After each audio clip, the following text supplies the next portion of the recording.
বিজয় ফুলের যতই প্রচার এবং প্রসার হবে ততই মুক্তিযোদ্ধার গৌরবময় ইতিহাস চারিদিকে ছড়িয়ে পড়বে এবং প্রবাসীর নতুন প্রজন্ম বিজয় ফুলের মাধ্যমে বাংলাদেশের ব্যাপারে আগ্রহী হবে বলে মন্তব্য করেন লন্ডনের টাওয়ার হ্যামলেটসের নির্বাহী মেয়র লুৎফুর রহমান। সোমবার টাউন হলে বিজয় ফুলের লঞ্চিং অনুষ্ঠানে এসব কথা বলেন।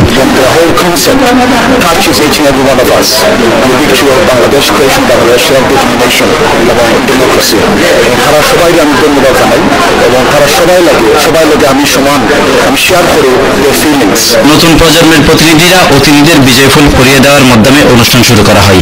এই সময় মেয়রের হাতে বিজয় ফুলের প্যাকেট তুলে দেন কবি শামীম আজাদ।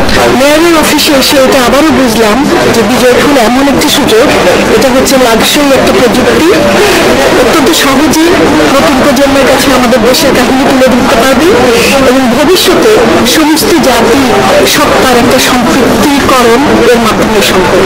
বিজয় ফুলের সংগঠক খাদিজা রহমানের পরিচালনায় এতে আলোচনায় অংশ নেন টাওয়ার হ্যামলেটস কাউন্সিলের ডেপুটি চিফ এক্সিকিউটিভ স্টেফেন হলসি, সাংবাদিক সুজা মাহমুদ, মুক্তিযোদ্ধা কয়সার এস সাইদ সহ আরও অনেকে।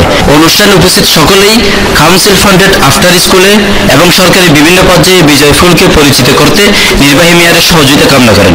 হেফাজুল করিম রকিব, এটিএন বাংলা।